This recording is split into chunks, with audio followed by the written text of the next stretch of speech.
तो बच्चों आज हम क्वाड्रिलेटरल या चतुर्भुज के बारे में पढ़ने जा रहे हैं। तो सबसे पहले आपको ये समझना है कि क्वाड्रिलेटरल कहते किसको है, ठीक है। तो क्वाड्रिलेटरल या चतुर्भुज नाम से समझ में आ रहा है ऐसा फिगर जो चार लाइन से मिलकर बना हो। समझ में आपको आया? एक ऐसा फिगर जो चार स्ट्रेट लाइन से मिलकर बना हो, चार सीधी रेखा से मिलकर बना हो, ये क्या कहलाता है? चतुर्भुज कहलाता है। अगर हम चतुर्भुज को और ध्यान से देखें तो इसका चार वर्टेक्स होता है, चार कोण होता है। जैसे इसको हमने नाम ए दे दिया, ये बी नाम दे दिया, ये सी दे दिया और डी दे दिया। समझ में आया? तो चतुर्भुज के अंदर भुजा कितना होता है, साइड कितना होता है? तो चार साइड होता है, A B, B C, C D और ए बी। तो चार साइड हो गया। साइड का कैसे नेम करते हैं ध्यान रखिए। पहला साइड क्या हो जाएगा? A B. दूसरा साइड बी से लेकर सी तक आ रहा है क्या हो जाएगा? B C. तीसरा साइड सी से लेकर डी तक जा रहा है क्या हो जाएगा? C D. और चौथा साइड डी से लेकर ए तक जा रहा है तो क्या हो जाएगा? डी। या फिर इसको ए डी भी बोल सकते हो। कितना समझ में आया? अब इसके अंदर टोटल चार कोण होते हैं। कितने कोण होते हैं? चार कोण होते हैं। पहला कोण देखिए, ये ए एंगल, ये कोण का चिन्ह है, आप लोग बताए थे ये कोण का चिन्ह होता है। तो पहला हो जाएगा एंगल ए, कोण ए। पहला कोण ये हो गया। दूसरा कोण क्या हो गया? ये कोण बी। तीसरा कोण बच्चों क्या हो गया? कोण सी। और चौथा कोण क्या हो गया? कोण डी। ठीक है, समझ में आया? तो चतुर्भुज में भुजा कितना होता है बताइए आप लोग? कोण कितना होता है? अब तीसरा आता है कि इसका कर्व या डायगोनल कितना होता है। डायगोनल क्या होता है? देखिए, इसके ठीक सामने कौन सा कोण है? एक ठीक सामने सी है, तो ठीक आमने सामने वाले जब आप कोण को जोड़ते हैं तो डायगोनल बनता है। क्या बनता है बच्चों? पहला डायगोनल क्या हो गया? अगर हम ध्यान से देखें तो डायगोनल, तो पहला जो डायगोनल हो गया बच्चों वो ए से सी तक गया तो क्या हो जाएगा? ए सी। और क्या कोई डायगोनल बन सकता है? एक और देखिए, एक और लाइन बी से लेके ठीक सामने तो जा सकता है ना, बी। तो ये क्या हो जाएगा? B B. तो क्वाड्रिलेटरल में डायगोनल कितना हो गया? दो।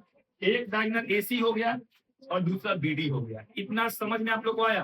अब दो चीजें आपको क्वाड्रिलेटरल के बारे में ध्यान रखना है। क्वाड्रिलेटरल में कोण कितने बन रहे थे बच्चों? चार कोण बने थे, कोण ए, कोण बी, कोण सी, कोण डी। अगर आप इन चारों कोण को जोड़ें, कोण ए प्लस कोण बी प्लस कोण सी प्लस कोण डी, इन चारों कोण को जोड़ेंगे तो इन चारों कोण का योग कितना आ जाएगा? सम कितना आ जाएगा? 360 डिग्री होगा। चाहे कैसा भी क्वाड्रिलेटरल हो, अगर आप इसके चारों कोण को जोड़ते हैं तो उसका जोड़ कितना आ जाएगा? 360 डिग्री। इतना समझ लो। क्वाड्रिलेटरल के टाइप्स के बारे में जाना, मतलब कितने प्रकार के क्वाड्रिलेटरल हो सकते हैं। तो जनरली 6 प्रकार के होते हैं। जो सबसे पहला क्वाड्रिलेटरल है जो आपको रखना है ध्यान, वो होता है रेक्टेंगल। क्या होता है? रेक्टेंगल। रेक्टेंगल को हिंदी में क्या बोलते हैं? कि ये आयत बोलते होंगे शायद, ठीक है? क्या? आयत। आयत, हाँ। अब रेक्टेंगल के बारे में कैसे जानेंगे कि ये जो दिया हुआ चतुर्भुज रेक्टेंगल नहीं होगा। तो रेक्टेंगल एक टाइप का क्वाड्रिलेटरल है, चतुर्भुज है, तो इसमें भुजा कितना होगा? 4 ही होगा। लेकिन रेक्टेंगल में सबसे खास बात ये होता है कि आमने सामने वाली भुजा बराबर होती है। समझ में आ गया? रेक्टेंगल में क्या होता है? आमने सामने वाली भुजा बराबर होती है। ठीक है, इसका कितना हो गया? 4 भुजा। तो आप देखिएगा, नाम दे दिया ए बी सी और डी। तो कौन कौन सी भुजा बराबर होगी? आमने सामने वाली ए बी किसके बराबर हो जाएगी? सी डी का। जैसे अगर आप देखोगे कि ये दीवार है और ये दीवार, दोनों का लंबाई बराबर है ना, क्योंकि ये आमने सामने है। ठीक उसी तरह इसमें भी ठीक आमने सामने वाली भुजा क्या होगी? बराबर होगी। तो आप लिख दोगे जो साइड ए बी होगा वो किसके बराबर होगा? साइड सी डी के बराबर। सी कोई ना साइड होगा भाई, सी तो तुम यहाँ रुक गए, यहाँ आने के लिए डी तक आना पड़ेगा ना। तो ए बी किसके बराबर हो जाएगा? सी डी के बराबर। और जो ये साइड है इसके बराबर, और ये साइड है ए डी, इसके ठीक सामने कौन सा है? बीसी। तो तुम्हारा ए डी किसके बराबर होगा? ध्यान से देख के बोलो, ए डी किसके बराबर है? बीसी या सी बी, कुछ भी आप बोल सकते हो, बीसी के बराबर। समझ में आ गया बच्चों?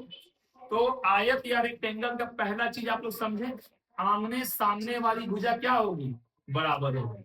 अब दूसरा चीज देखिए, अभी आपने कहा था क्वाड्रिलेटरल में सभी एंगल का जोड़ कितना होगा? 360। तो इसमें बोलोगे कि इसमें जो चारों कोण होता है वो आपस में बराबर होता है, चारों कोण 90 डिग्री का होता है। जैसे एंगल ए की वैल्यू 90 डिग्री हो गई, फिर ये डी भी देखो, एंगल डी भी क्या हो जाएगा 90 डिग्री। एंगल सी देखो ये भी 90 डिग्री का हो जाएगा, और एंगल बी ये भी 90 डिग्री का हो जाएगा। समझ में आया? तो चारों इसमें कोण कितने डिग्री के बराबर हो गया 90 डिग्री। यहां तक कोई समस्या? इसमें भी आपका डायगोनल दो होगा, एक होगा AC और दूसरा क्या हो जाएगा BD। ध्यान से देखो, नींद में हो गया? पहला क्या हो जाएगा AC और दूसरा क्या हो जाएगा BD।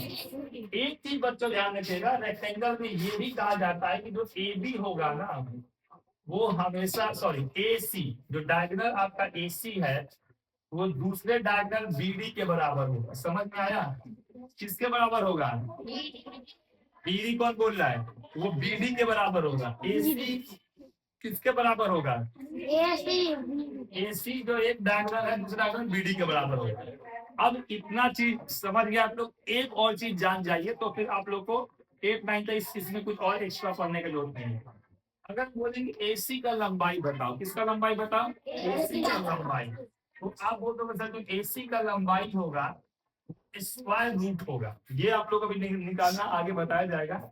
जो AC का जो लंबाई होगा वो स्क्वायर रूट होगा किसके? AC के ऊपर देखिए AB आ रहा है, AB के स्क्वायर प्लस BC के स्क्वायर के बराबर। कोई भी दो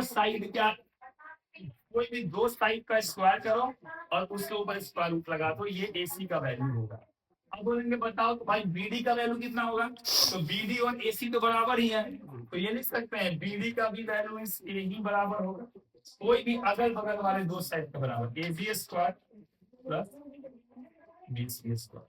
इतना समझ में आ गया? जी सर। ये आपका रेक्टेंगल कंप्लीट हो गया। ये दोनों साइड आपस में बराबर है और ये दोनों साइड कहता है कि पैरेलल भी होता है। पैरेलल का मतलब बच्चों ध्यान रखिएगा कि ये दोनों कभी भी आगे जाके मिलेगा नहीं, इनके बीच की दूरी हर जगह क्या होगी?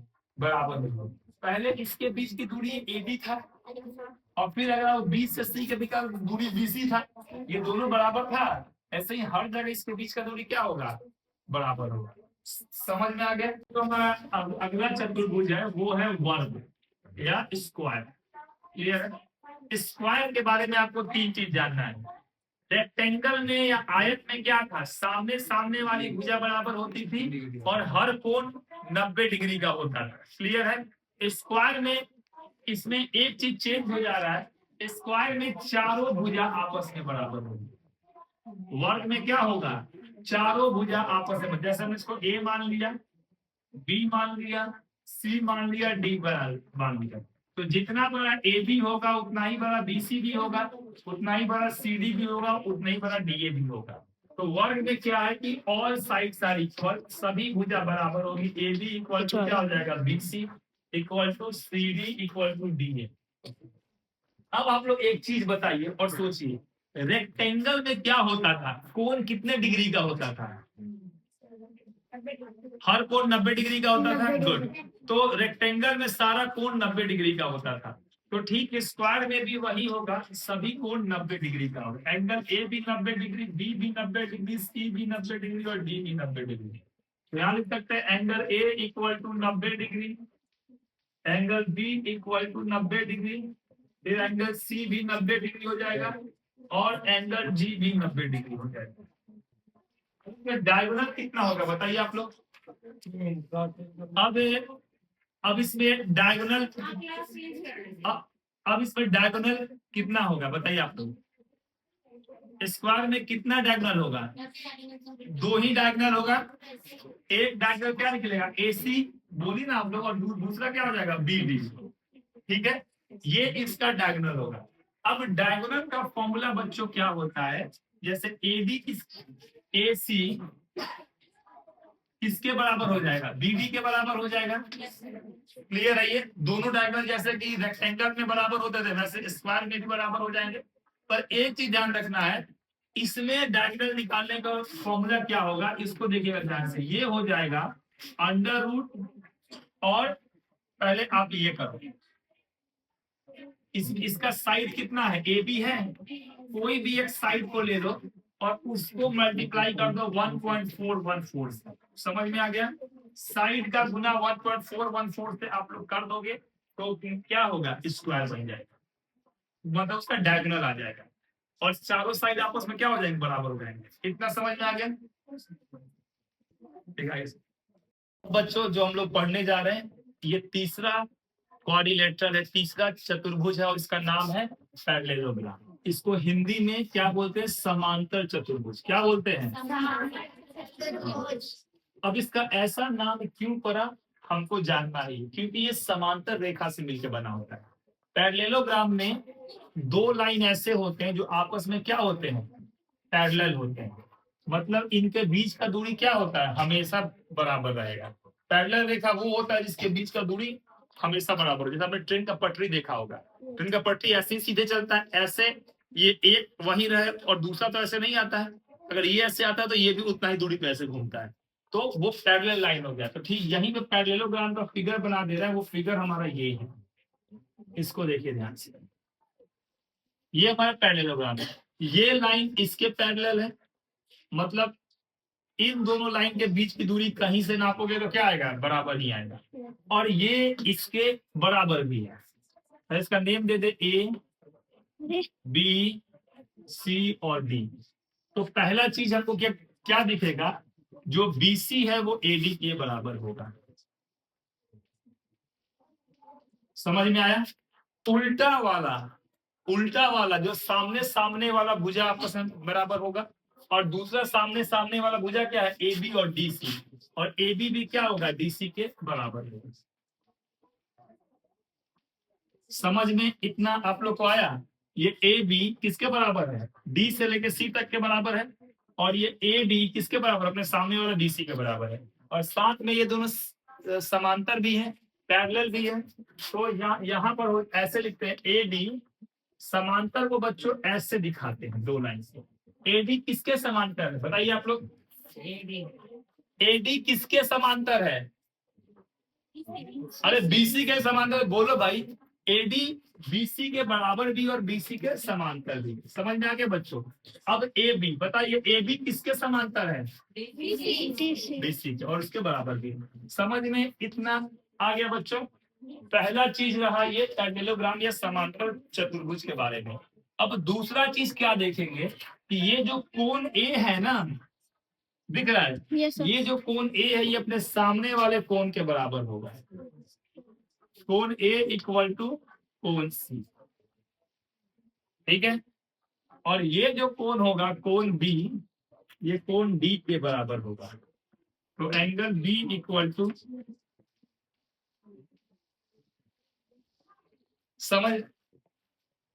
समझ में ये आप लोग को आया। जो सामने सामने वाला कोण क्या होता है, ये आपस में क्या होता है, बराबर होता है, यहां तक कोई दिक्कत। अब हम इसके विकर्ण की बात करते हैं, डायगोनल की बात करते हैं। डायगोनल क्या होता है, सामने सामने वाले कोण को मिलाते हैं तो डायगोनल बनता है। ये देखिए, ए से हमने सी पर जोड़ा और दूसरा डायगोनल बी से हमने डी पे जोड़ा। अब खुद देख के बताओ, क्या ए सी बी डी के बराबर लग रहा है, नहीं लग रहा है, तो यहाँ पर ध्यान रखना है, इस केस में क्या होता है, जो विकर्ण होता है डायगोनल ए सी, वो कभी भी आपका बी डी के बराबर नहीं होगा। यहाँ तक समझ में आप लोग को आ गए, कोई भी डाउट या दिक्कत होकर।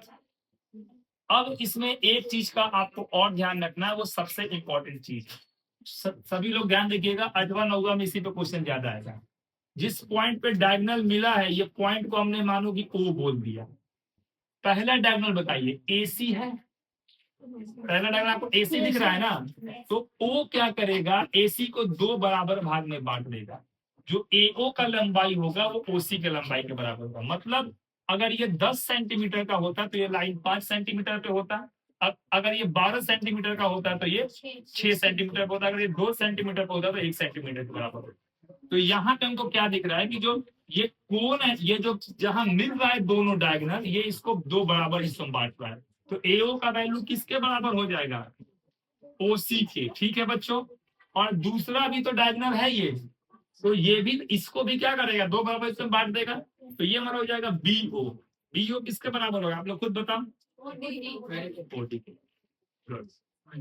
इतना समझ में आप लोग को आ गया। के बारे में पढ़ जाए। रोम्बस एक ऐसा चतुर्भुज है जिसका चारों भुजा क्या होता है, अलग अलग होता है। अच्छा, चारों भुजा बराबर होता है।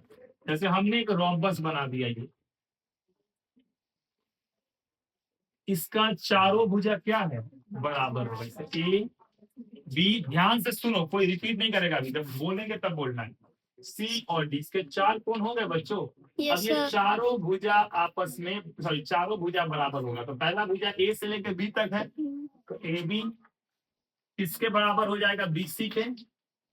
फिर ये CD के बराबर हो जाएगा, और ये हमारा AD के बराबर हो जाएगा। समझ में आया। रोम्बस में चारों भुजा बराबर होता है। अब एक दूसरा सवाल आता है कि स्क्वायर में भी तो चारों भुजा बराबर होता है, वर्ग में क्या होता है, चारों भुजा बराबर होता है, तो इन दोनों में अंतर क्या है, पहले उसको देख लेना। स्क्वायर या वर्ग में भी चारों भुजा आपस में बराबर होता है। जैसे हमने ये लिया A B C और D। अब इसमें आप एक चीज ध्यान से देखें, इसमें भी चारों भुजा क्या है, बराबर। लेकिन एक अंतर है, वही आपको ध्यान रखना है। और अंतर को ध्यान रखिएगा आप लोग अच्छे से ध्यान। स्क्वायर में जो सभी कोण 90 डिग्री का होता है, एंगल A भी 90 डिग्री, B भी 90 डिग्री, C भी 90 डिग्री और D भी 90 डिग्री। लेकिन ऐसा आपका रोम्बस के केस में जरूरी नहीं कि हो।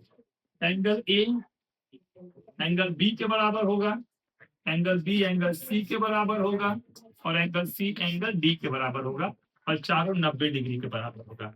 ये रोम्बस की बात नहीं हो रही, ये स्क्वायर की बात हो रही। ये समझ में आया बच्चों। तो रोम्बस और स्क्वायर का अंतर समझ में आ गया। पहले दोनों में समानता क्या है, तो देखिएगा, दोनों में समानता ये है कि ध्यान से देखिए, स्क्वायर का भी चारों साइड आपस में बराबर है, और रोम्बस है इसका भी चारों साइड आपस में बराबर है। ठीक है। अंतर क्या हुआ, स्क्वायर का चारों कोण 90 डिग्री का हुआ, पर जरूरी नहीं है कि रोम्बस का चारों कोण 90 डिग्री का हो। ये समझ में आ गया बच्चों। दूसरा अंतर ये हुआ, स्क्वायर का जो डायगोनल होता है AC और BD, ये आपस में बराबर होगा। समझ में आया। लेकिन रोम्बस में देख के होता है क्या, ये देखने से बराबर लग रहा है, ये नहीं लग रहा है, नहीं सर। तो इसमें डायगोनल बराबर हो ये जरूरी नहीं है। ठीक है, ठीक है। अब इसमें एक चीज का और रखना है बच्चों ध्यान, स्क्वायर में जो डायगोनल जहां कट करता है वो 90 डिग्री का कोण बनाता है। ठीक है। और स्क्वायर में भी डायगोनल क्या करता है, अपने कोण को बराबर बराबर भागों में बांटता है। रोम्बस के केस में भी ऐसा ही है, रोम्बस में भी जहां डायगोनल मिल रहा है वहां 90 डिग्री बनाएगा। और दूसरा चीज ये है कि अगर इस पॉइंट को O मान ले, तो डायगोनल एक बिल्कुल बराबर भाग में डिवाइड होता है। ये अगर 10 है तो ये 5 5 हो जाएगा, ये मान लो 16 है तो ये 8 8 हो जाएगा। अब बोलोगे सर कहीं आप ये 2 बना रहे कहीं 3 बना रहे हैं, तो 3 वाला 3 के बराबर है, 2 वाला 2 के बराबर है, और 1 वाला आपस में बराबर है। क्यों 1 2 3 लाइन ड्रॉ कर रहे, समझ में आ गया। इस केस में देखिए, इस केस में दोनों डायगोनल आपस में बराबर थे। अगर ये 10 होता तो ये भी 10 होता, ये 10 होता तो ये 5, तो ये 5, अगर ये 10 है तो ये भी 10 है, तो ये भी तो 5 5 हो जाएगा। Yes sir. समझ में आएगा। तो इसीलिए इसके चारों पार्ट को हमने 2 2 से किया, चारों आपस में इक्वल होगा। इतना समझ में आ गया बच्चों। यहाँ तक आप लोगों को कोई भी समस्या दिक्कत, रोम्बस स्क्वायर का अंतर समझ गए। सबसे पहले अब जो बोल रहे हैं इसको सुनिएगा आप लोग ध्यान से, और या जो पूछेंगे बताइएगा, क्या रोम्बस का चारों साइड बराबर होता है? नहीं सर। रोम्बस का चारों साइड बराबर नहीं आपस में? Yes sir. रोम्बस का चारों साइड बराबर होता है? Yes sir. क्या स्क्वायर का चारों साइड बराबर होता है? Yes sir. रोम्बस और स्क्वायर के बीच का पहला सिमिलरिटी, पहला समानता, कि रोम्बस और स्क्वायर दोनों का चारों साइड आपस में बराबर होता है। पर अंतर क्या है, स्क्वायर का जो कोण है ये चारों 90 डिग्री का होगा, पर रोम्बस में कितना डिग्री का होगा ये बोला नहीं जा सकता है। ये चीज आप लोग समझ गए।